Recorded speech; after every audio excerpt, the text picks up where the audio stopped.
Wow! Coming out of nowhere with a spinning heel kick. Knockout. This is Colin Crandall from iFluxy Studios bringing you the MMA Power Hour. I don't know why. We'll be talking about everything MMA, recapping most recent fights, breaking down what happened, and especially going over the most exciting upcoming fights, looking at the matchups, breaking down analysis, even predictions, betting advice, all kinds of great things that we will be presenting to you here. Super fans, knowledgeable people like myself who train and love MMA. So go to ifluxy.com and tune in for your weekly MMA action on the MMA Power Hour every Wednesday at 8. And welcome to another great episode of the MMA Power Hour. I am your host, Colin Crandall. We've got a great show for you here. Anxious to have you and thankful that you are here. So let me jump in and tell you that we have a really great guest, Mr. Ed Soares. We have a good long interview with him that I'm sure you'll really enjoy. A lot of great information and entertaining stories and you know, just a really great interview. Unfortunately, due to technical issues, we lost a little bit of it, and so I want to recap what we lost. Also apologize to Ed Soares and say we definitely want to have you back whenever your schedule permits, and we will have the technical issues solved for sure, and we will have the entire interview shown. So let me let you guys know what we introduced Ed, and most of you guys know this, but Ed Soares was considered one of the most influential managers in our sport, period, with clients including Anderson Silva and many other world champions. He's also a TV and film producer, and most important to him, CEO of Legacy Fighting Alliance. And, you know, he just is one of the movers and shakers in this business, one of the nicest guys in this business, really astute businessman, really amazing manager, and just a guy who loves the sport and is passionate about it and really knows what he's talking about. And so we basically started talking a little bit about the LFA, Legacy Fighting Alliance, and what he did was mention that this is the first league that has come out and said, yes, we want to be like the NCAA organization to the pros, a feeder league or a league that primes fighters and gets them ready to come up into the big show. And basically they don't have to go from fighting in the back of a bar or in a backyard somewhere, but can go from fighting in a regulation octagon surroundings with doctors, with referees who know what they're doing, judges, and people.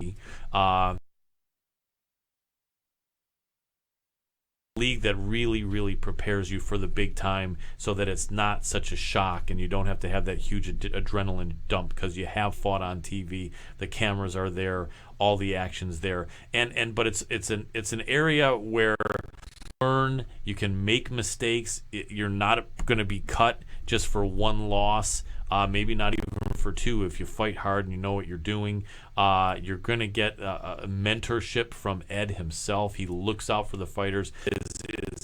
You know, he didn't. He really cares, and really, it sounds like one of his biggest missions is helping young fighters come up and be prepared for the big shows, and I think that's, you know, invaluable and absolutely a tremendously important thing to have that we've never had. No one else has said that was their goal or created anything like the LFA, and we have it now, which is, you know, it's just fantastic. And someone that really cares, you know, and looks out for people and even helps get them opportunities for the big show. It's just a great situation for up and coming fighters. So we talked a lot about that. We know that Mick Maynard, who's now one of the major UFC matchmakers, one of two actually, I believe, was to be his partner there. They actually combined the RFA, which Ed was the CEO, with the LFC, which was Mick Maynard, and we're going to be the LFA, and worked together, and we're really excited to do so right when Mick Maynard got the opportunity to work with the UFC. And so the combination, the whole thing is now run by the absolutely fantastic and tremendously capable hands of Ed Soares. And being that they do send a lot of people to the UFC as well as Bellator, he's able to still work with Mick Maynard and a couple of guys who really care about the fighters, and I'm really happy to see that personally. I will say that basically we also talked a bit about some of the fighters. He was able to shout out a few of the fighters, and he cares about all the fighters. We were able to shout out a few of the fighters that have opportunities coming up in Bellator and the UFC, and I believe there is a good chunk of that still left. So I think we're going to see probably a good 60% or 65% of the interview. So we may be seeing about 15 minutes or 20 minutes even with Mr. Ed Soares, and you don't want to miss this. It's just a great interview. And apologies again for the technical issues. This won't happen again. A couple of crazy glitches came up, and anyway, rest of the interview will be really, really great. You don't want to miss it. Ed Soares, one of the most respected people behind the scenes in the mixed martial arts industry, period. So I think we might still be from that, but I will say stay with us. It's going to be a great show. Lots of great fights coming on. We've got a resident expert coming at the end of the show to recap the Rumble Johnson against DC fight. Interesting, as well as the Weidman and Mousasi. I like to say we were in anticipation of great fights and decisive finishes in both situations, and we didn't get them. We did see some great action, a lot more of it in the Mousasi Weidman, and then some of it in the Rumble DC. Just weird circumstances in both. Just an odd weekend with the UFC, but it's it is what it is, and it looks like Rumble is no more as an MMA fighter, retiring in the ring at age 33, and what some people will feel is the prime of his career. But he's got something great going, it sounds like, and he needs to move on. So we may or may not ever see that John Jones Rumble fight, although they did meet backstage and shout out respect for each other. And so you never know. If Rumble comes back, that could be the case. But John Jones looking at DC for that much anticipated rematch, hopefully sometime this year. So there's that. Lots of great women's fights, great men's fights. Bellator kicking ass as always, and has a card coming up from Hungary. So because of the time difference, that may be on Saturday. I wasn't able to determine, but it's almost always on a Friday. I still think it may be, but it's either going to be Friday or Saturday. Going to be at probably a different time. Look out, though, and try to make sure you find that Bellator MMA card coming up either this Friday or Saturday. Forgive me for not knowing exactly. Tough, though, when it's a European broadcast, and it's going to be at a different time than normally the 6 o'clock in the East Coast and the 9 o'clock here on the West Coast that we usually find Bellator on Spike. So with that, I want to see if we are pretty much at the interview, and we are. So we're going to go with the interview starting right now with Mr. Ed Soares. Check it out. But fulfilled more than just getting paid. And I feel that making a difference in so many young fighters' lives, to me, is what I enjoy. Excellent. Well, I think it's fantastic. It's needed in this business, and I think a lot of people are really. It's really one of the most important things. Once again, to go back to my late father, he would say, "Do you want to go out there and at the end of your life say how much fun you'd had and how many parties you've been to, or do you want to say fun to help people?" And it really is the latter. Not that you can't have fun or both. Parties. Yeah, or both. Yeah, you can do both. Absolutely, but I think not to forget about going out there and contributing to making this world a better place, and it.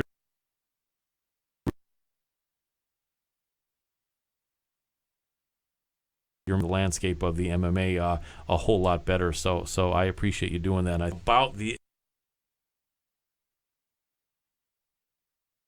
And I know there's a lot of fighters I'm sure you'd like to shout out, but being that we want to go over a few big upcoming fights that were in the LFA they're going to have some fights outside in either Bellator or the UFC that you'd like to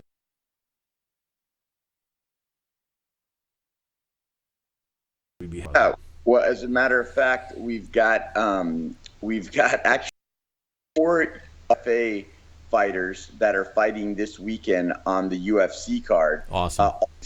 Or have fought in the RFA, and actually they're fighting each other. Oh wow! Two of them are two of them. I believe one of them is. I think it's Andrew Sanchez, Jake Collar. There's Anthony Smith, and I forgot who else is fighting. I know that there was one more that he's fighting there, and I can't recall who one of them is fighting. And then of course we have Leon, who's going to be competing for the Bellator Bantamweight champion, which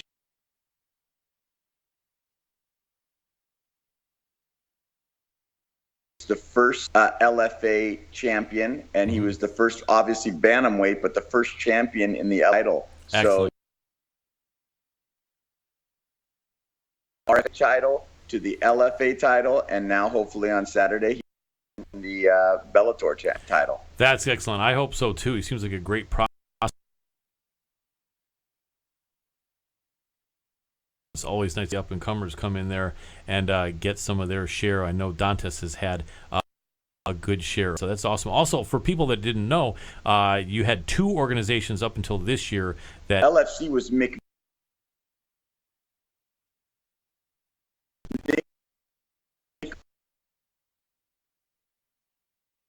who's now the UFC matchmaker. We decided to merge the companies last year. About 3 weeks before we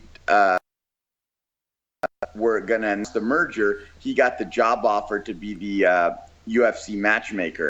Interesting. We're going to be the co-CEOs of the LFA, but when he got the job offer to go to work for the UFC, we can handle it. That I'll just become the CEO of the LFA, and he can the vice president over at the UFC and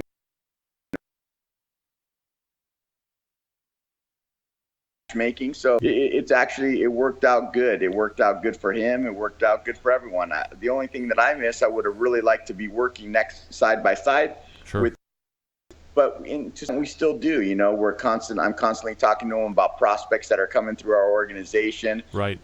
We're all the time. There's fighters that they want to see. Sometimes there's foreign fighters. Sometimes there's fighters that they feel that they need 1 or 2 more wins, and they want to put them against some tougher competition. They want to put them on TV to see how they'll act in when they have the lights and cameras in their face, and that's what we do. We're like a testing. They get to experience what it's like to be on national and international television, and have that clear. And basically, people now know the history of that, and it's that you have still that working relationship with him, and I'm sure nice a guy as you are, then it's a lot of good things going on. Probably not. That's a good thing. He's Australian. Everybody loves Mick. That's right. Aussies are awesome. If you don't like Mick, man, you got to wonder what's wrong with you. Yeah, that makes sense. That's good to know. It's good to know that a good guy's in there with the UFC, and you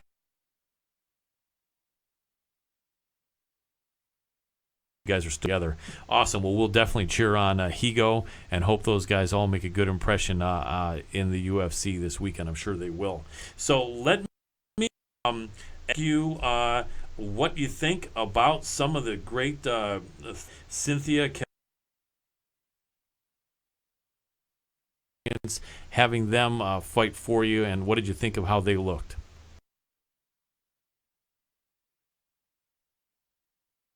Actually, Cynthia is the first LFA fighter to the UFC. She fought on LFA 1. Wow. She's the first one to get signed. She fought. So actually, she's been a pretty busy lady this year. She for us January 18th on our first event, and then comes back and gets a fight in the UFC. That fight last weekend, wins again. So I mean, it's funny because when they signed her, I was in Dana's office the next week, and we were talking, and I said, "Oh, she's fighting like that." I go, "Hey, Dana, keep your eye on this girl. She's different, and she's been going out there and doing that. I mean, I saw her fight one time, and I got to tell you,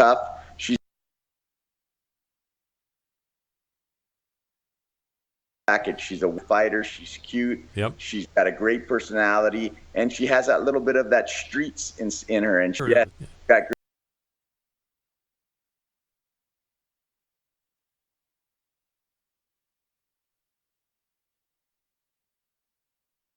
Her coach Justin Buckles is an incredible guy and an incredible teacher, and he's doing a really amount of respect for them for Raya Faber's dream child and what he's done and all the great people over there, and it's great to see that she's over in a program like that, and I'm sure she's helping them as well as them helping her. Yeah, and Usman, of course, performed very well. So, he was in the RFA. So, both of our fighters won last weekend, so that's always exciting. Root for them and hope to see their success. The only thing sometimes is a little bit of a bummer when you've got, like this weekend, when we've got four of our alumni fighting each other. It's a bummer. It's nice to see that because you see how many people are on the card, but it's a bummer to know that two of them are going to lose. Yeah. Well, we can hope that maybe it's a tight, close fight, that they go the distance and they all make a good impression, as we know how important that is. Or just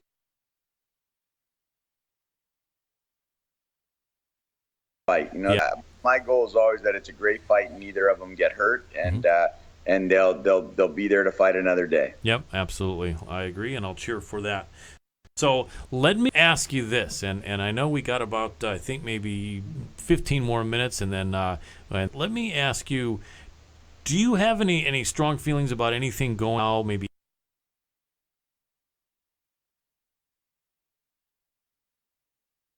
weight cutting, any feelings on anything you saw in the something in MMA, anything that's going on that's kind of current and kind of a hot topic or subject? That we'd love to have your opinion as such an experienced MMA guy. And MMA is a young sport, and the sport is still evolving, and I think that there are some things that need to be changed, and they're working. I sometimes think the judging is a little off. Like, how can one judge have 27 for one guy and the other judge have 30-27 to the other guy? Yeah. When I hear, I'm like, were you guys watching two different fights, or it's just crazy to me. So 1993 with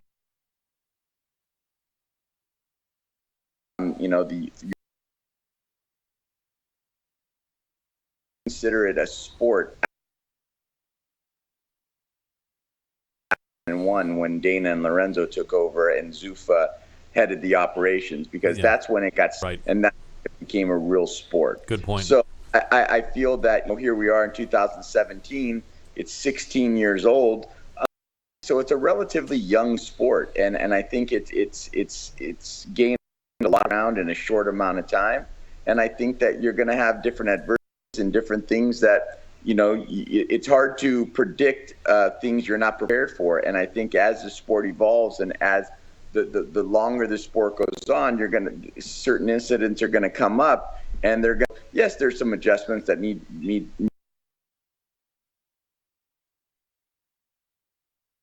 made, but to me, I still feel it's one of the greatest sports in the world, and to me, it's the greatest sporting event you could ever go to, because I don't care how much I'm there when UFC and they turn down the lights for the main event, man, I still get goosebumps like I did the first time. Doesn't matter who's fighting, it's so electric. So if people like to watch it on TV, they'll absolutely love it. Real live events.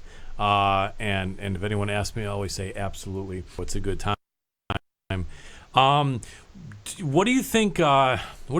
I've heard several different interesting opinions from several of my guests in the last few weeks. All of them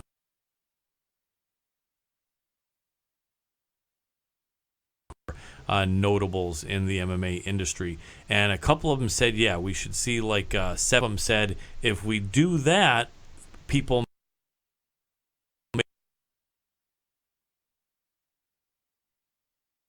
cut more to get to a lower weight class. And then I've always thought that even if we left the lower weight classes alone, if Ed Soares could put down in writing and lay down the law about additional weight classes that would be added tomorrow. Any thoughts or ideas on that? Well, I definitely think that there should, I could potentially see it going up by, when you're looking at 185 going up to, maybe they could do it, going up every 10 pounds. I mean, 15 pounds is not bad. Right. You go from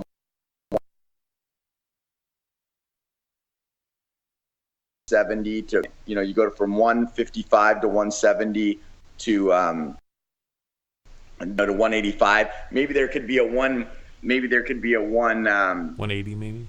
A 195. Right. Maybe like between 185 and maybe maybe something like that, and then after 205 maybe going 25, and then I definitely think there should be a split there in the heavyweight division. Yeah. I think I don't know anyone that disagrees with that. I really think they should do that. Here's an interesting question just occurred to me.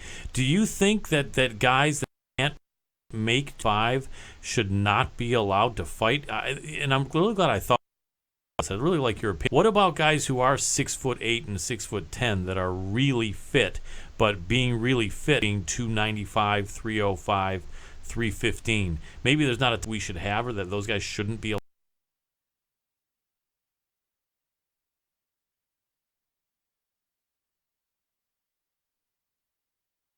What do you think? No, I think there should be a super heavyweight division because you're right. You've got some guys that are very athletic that are over 265 pounds, Mm-hmm. So, that's another thing. I mean, I definitely think, I think the heavyweight class could be broken up into a few weight categories. Mm-hmm. And I definitely think there should be a super heavyweight class. Yeah, absolutely. And for women are we ready for that yet? Event in the world. I'm just really surprised that they don't have a 125 pound.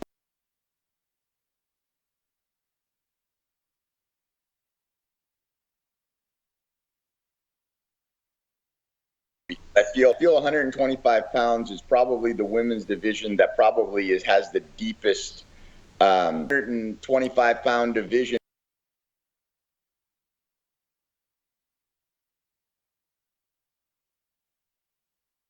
Probably the most talent-rich division.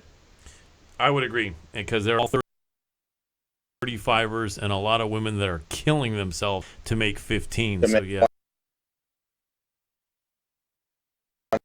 Exactly. Yeah, so I think that would be really, really important, and I hope that happens. I mean, if it doesn't happen,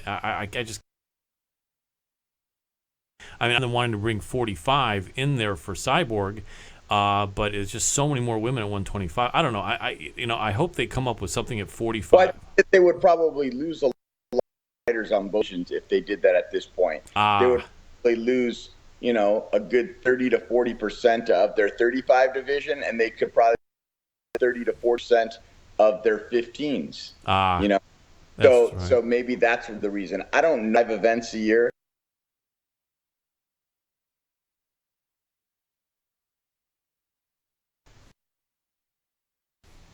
12 fights per event. Mm-hmm. You're looking at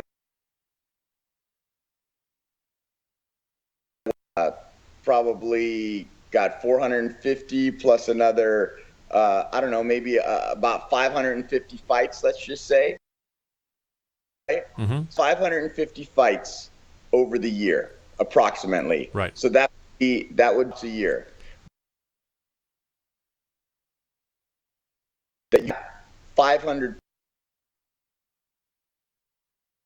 on contract with the UFC, and their contracts are that's 1,500 spots. So You're short already 400 spots a year, and that's why a lot of fighters aren't getting 3 fights a year. So more weight divisions, I think what they're going to have to do is they're going to have to limit how many fighters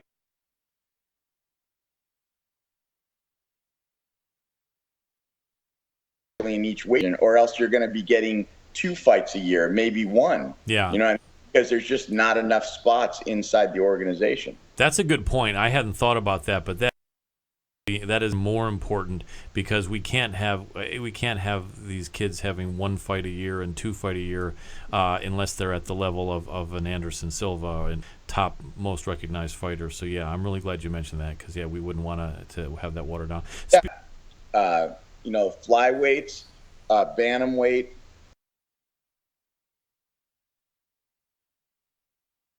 So they've got 125, 135, 145, 155, 70, 105, and heavyweight. So that's 8. So they've got a total of 10 divisions. Start getting to 12. Clean out their divisions quite a bit before they're going to be capable of doing that. That makes sense. Well, that's something definitely they need to think about, and that's possibly why there's a little bit of a delay happening. So that's good insight. I really appreciate that, Ed. So let me ask you this. We got about 10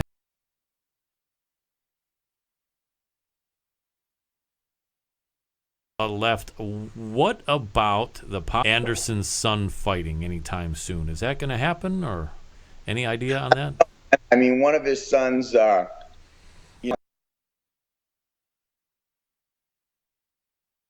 actually sons. Oh wow! But young. But the 2 older sons, both of them are very talented. Gabriel and Khalil, they're both very talented kids.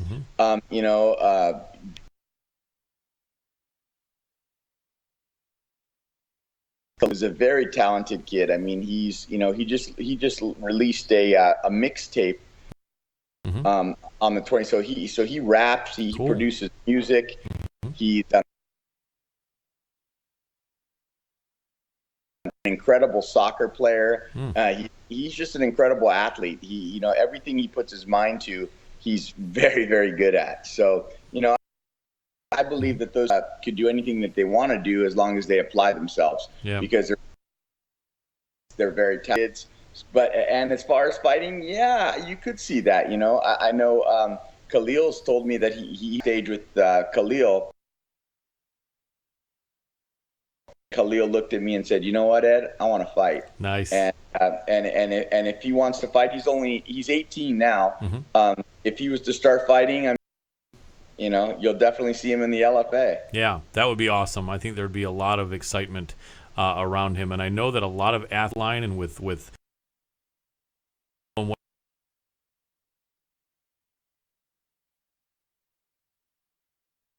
do and you get him into LFA, I would think he would have a lot of potential to do something really good. So whatever he wants position to be in. Yeah, he's much better off than his father was. He's his father to teach him.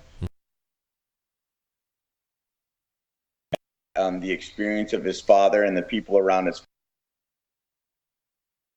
to help him, guide him through that. Absolutely, and that's, I'm sure, making Anderson very happy, as everyone wants for their kids had. So that's always a good thing. So let me ask you this. In the last 5-6 minutes that we have with you, travels in MMA, whether you were involved in them or Anderson or any of your other champs, couple stories or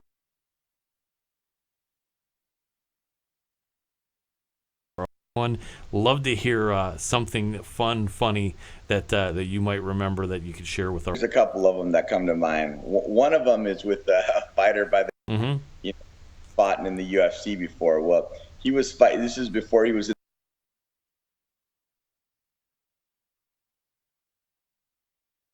the UFC. He was out because he used to be a training partner of Anderson's, and he would be here through his camps. And he had to go do a physical, and so to translate for him. So of course the doctor's giving him a hernia test, right? And he wasn't too familiar with it. So he basically, so Derek is sitting in a chair. The doctor is facing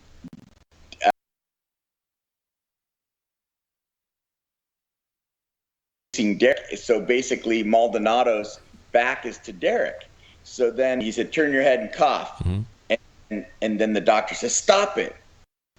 And then Derek was like, "What? What's going on?" And then he goes, the doctor said, "Stop it." And then all of a sudden he said, "Cough." And every time he'd say that, Derek would translate it. And in Portuguese, cough is tosse. But twist is tosse. So what ended up happening after that? He goes, well, you kept telling me tosse, so I kept twisting. And that's what the doctor kept saying. Stop it. That's crazy. That's a great story. That is classic. Funny stuff. I love that. And Fabiano definitely Maldonado. And then another funny one was, we always would play tricks on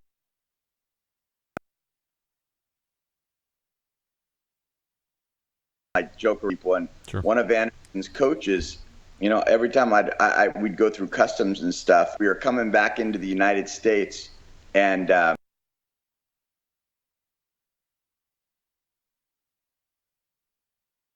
we customs, and I'd always mess with a few of them, and I looked down, when they get their paperwork, looked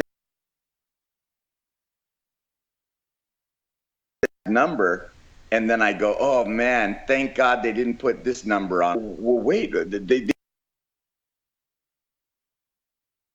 on mine. I go, oh man, you're screwed. He goes, well, what do you mean you're screwed? When we walk through customs, I just don't want you to walk by me. He goes, well, what do I do? I go, you know what? Just take your shoes off. Take your shoes off right now. And he's looked at me. I go, just take your shoes off and put them in your hand. And when you walk through customs, walk through with your shoes in your hand, and you won't have any problems, I bet. And then I've seen people. That's what I would do. And it's the guy's first time. And then everyone knows that he's being clowned. And then there's a team of that was.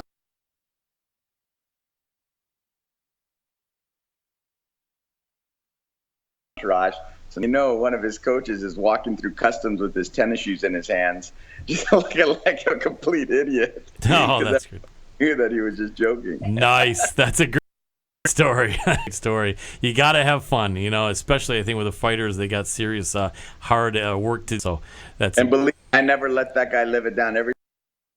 Dude, you're such an idiot. I can't believe you believed me. Nice.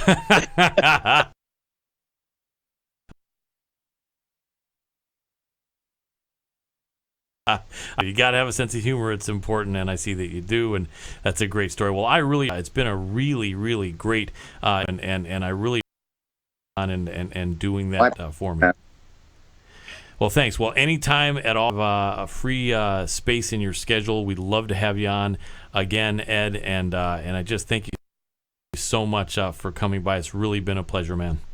All right, my pleasure. Thank you. Bye-bye. Bye-bye.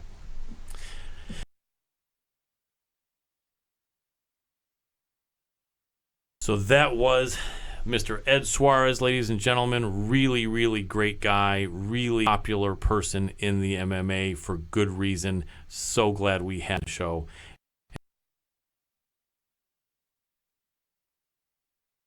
Have him again. So what I want to do in our remaining time, and actually it looks like we actually don't have too much, so we were going to have a call-in. Found out that we've run short on time for our call-in. So want to see how much time we have left from my producer. Can you give me a signal on that? What we're looking at here?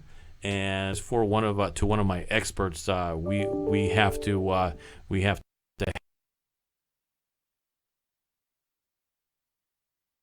time, and we'll definitely enjoy his expert in coming up. And so in the remaining period of time, let me tell you that we have some great fights coming up. The women's fight is going to be absolutely amazing. We have Michelle Waterson, the karate hottie, against Rose Namajunas. That could very well be one of the very best women's fights. Tour card.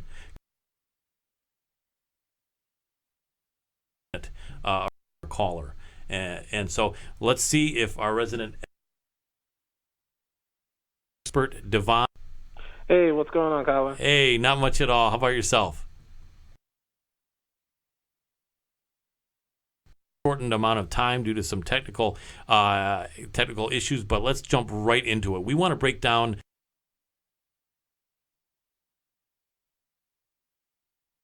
what in the fights this last week. A lot of weird, crazy stuff at UFC 210, and we got to maybe primarily on both. Tell us what you saw and what you thought of the Weidman and Gegard fight that ended in controversy. Well, I first thought back and forth. Yeah. I thought that Guard might have been in over his head with all the takedowns.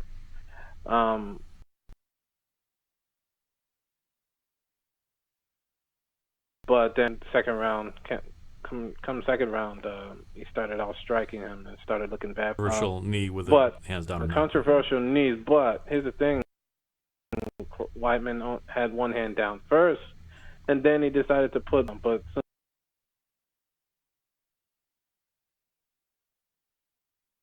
in the game, he was lifted up off the ground. Yeah, so the hands were up off the ground. The second knee was legal. And I think he was just playing the game. Yeah. I thought Weidman was just playing the game by putting the other hand down so he doesn't get knee. And then the referee missed the call, right? And the referee doesn't, he doesn't really see those things because, when somebody's playing the game, the referee could be on the other side and whatnot. Or just miss the angle. And been ended in a knockout, I would say. Gotcha. So that was going Gegard's way, and even though it entered in controversy, probably the right guy was awarded the decision, and Gegard.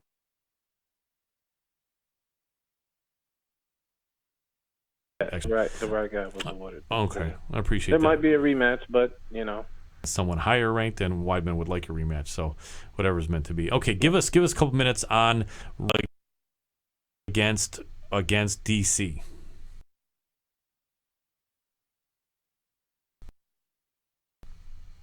I had high hopes for Rumble coming into that fight because he's such a monster. So he tested out his striking for like 30 seconds, but then he started wrestling. Yeah.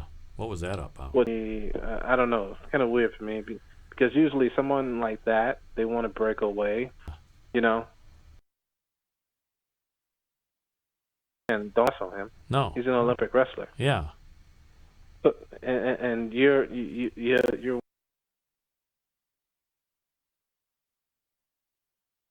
serious punchers in that division, hands on him and put him out. Yeah. But he didn't. 30 seconds in, he's wrestling. Yeah. Which was crazy. Didn't make any sense. And I'm hearing, it didn't make any sense. I'm hearing from off one of the feeds I read that his corner, they were begging him to stop wrestling and stay away. They were yelling at him. They were begging him. And it seems like he kept doing it. I mean, what do you think? I mean, does he? I think he wanted to lose. Yeah. I think he wanted to lose because he knew in his mind that he wanted to long ago. Yeah. And this was his. If he had won, he would have had to stay in the title. Yeah. And defend the title against John Jones, and then possibly, if he had won against John Jones, I still think John Jones would win that fight. But if he had won against John Jones, he would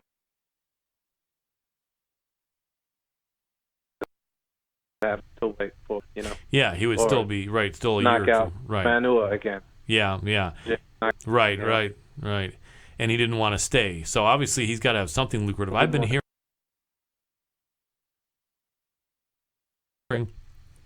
Some sort of coaching position with the Rams. Have you been reading that? It seems like that's what's kind of been out there, and not a player. Yeah, he said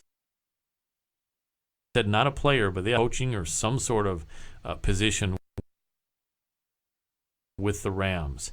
Although he's not acknowledging it. I don't know. Rumble was known as such a nice guy. in the sport, and he's felt that about him, and not that he's not a nice guy now, but just very strange. I mean, you hate to think. Doesn't make any sense any other way. Yeah. It doesn't make sense any other way. No. You know? No. You don't go. You're known for putting people out. Yeah. You know? Fighting the whole time, staying away from wrestling. Yeah. So you can punch. Yeah, and he broke 30 seconds, I think, so he had him hurt. Popped him. Yeah. Yeah. It's just like he didn't want to follow up. And the one thing I can say, there was a lot of heat. Corner guys were taking. His main cornerman, Henry Hooft, did come on a day later and explain he had thought that they were leaving right away, as the loser frequently isn't interviewed by Joe Rogan, so that he actually had already gotten backstage, sweaty clothing, and when all of a sudden he was calling for him in the octagon, and by the time he was able to get back, it was already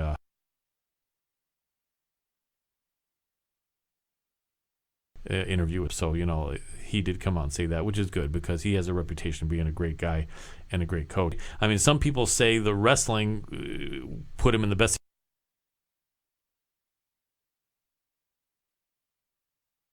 situation to not take, because Cormier can hit. What? Well, I understand Cormier can hit. I understand. Well, the only thing I can think of is if he was going to report to work like 2 weeks from now and he didn't want to have a big black eye or something. Some people say, maybe that's why he wrestled, but then that would also be consistent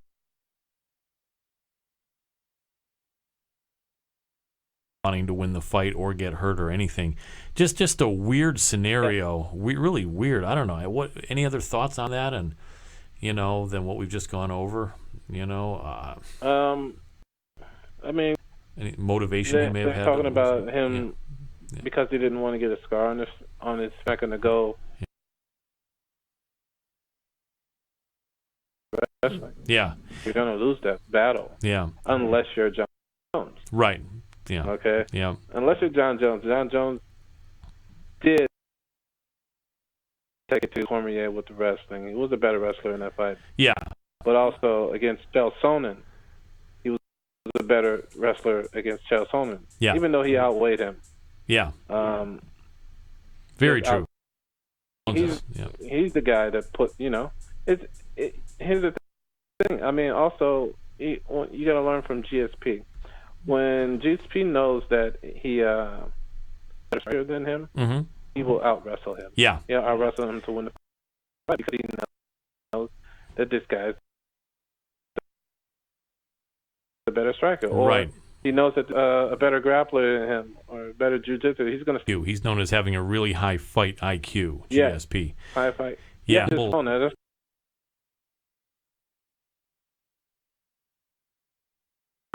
Yeah. And in this fight, I think Rumble showed the lowest fight IQ humanly. Stupid. Nah. Stupid. He's been around. Yeah. He knows that if he's weak in an area, he's gonna, like, his wrestling is up. Yeah. He knows if he's weaker in that area, he's gonna stand up with the guy. Yeah. It does finish, and now he's protesting the weight of Cormier, and we know Cormier's holding that towel. So all kinds of bizarre. Yeah. Nobody ever holds towels. No. No, I've never seen a towel. No, that was bad. And Cormier's explanation is, I don't want people seeing my junk. Yeah. He was holding the towel to clean. That's how he lost 1 pounds in 2 minutes. Either that or the most amazing diet. 2 minutes. Yeah. Nobody loses 1.2 pounds in 2 minutes. No. You're vomiting a lot. Yeah, You vomit for 2 minutes, maybe. Yeah, and I don't think it's possible. He was already up the show, but I really Devon, that definitely came in handy. We'll have you back. Your MMA, ladies and gentlemen. Look out for Devon on the show. He is a guy that knows what he's talking about with MMA. So one of our resident experts. He will be back very soon. I want to thank you on the show, Devon. Appreciate it a lot, my friend. All right, no problem. You take care. Have a good night. We'll talk soon. Bye-bye. Yeah. So great show, ladies and gentlemen. couple minutes left here, so I want to thank you all for coming by. I was talking about women's fights. Look out for women's fights. They deserve it. They're really coming up. This again, Rose Namajunas, Michelle, the karate hottie Waterson, amazing fight. No way, period, that fight will be anything but fireworks. Action in every regard. So look out for that. Other great women's fights coming up. Valentina Shevchenko challenging the champion Amanda Nunes for the women's bantamweight championship. Look out for that. And then so the strawweight champion Joanna Jędrzejczyk defending against all three of these women's MMA coming up. Don't ignore them. They're saying they're making a big noise. So that, I think, is pretty much going to do it. I want to thank you all for coming. As I always say, be a friend, take good care of yourself, be careful, look out for your friends, take care of your friends and loved ones, basically, we're happy to have you here as a listener. We're grateful. We're going to keep on providing great shows. We're going to do our best to keep, it's important. Let's be good to ourselves and each other. And this has been the MMA Power Hour. I'm Colin Crandall. For tonight, I'm tapping out. Get ready for Fan Flow, the ultimate way to experience live music, connect and share with fans who love the music as much as you. Control what you hear, control what you see, and so you can relive those amazing performances wherever and whenever you want. Before the show, you decide the playlist and interact with the venue. Share your experience, buy what you're hearing, and here gives you the superpowers you wish you could have at a live performance, so you become a part of the experience and connect with your favorite performers.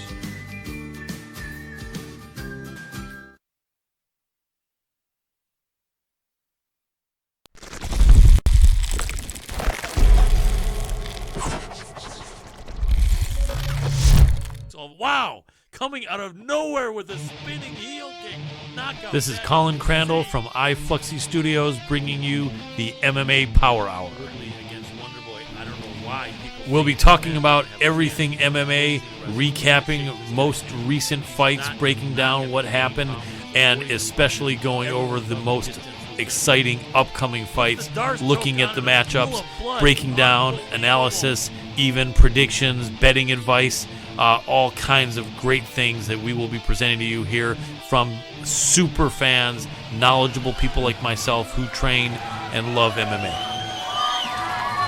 So go to iFluxy.com and tune in for your weekly MMA action on the MMA Power Hour every Wednesday at 8. It will be good, but Tyron Woodley is a badass fighter. Anyone that doesn't think so, go ahead and tell him to his face, because I ain't going to be doing that for sure, and neither are you.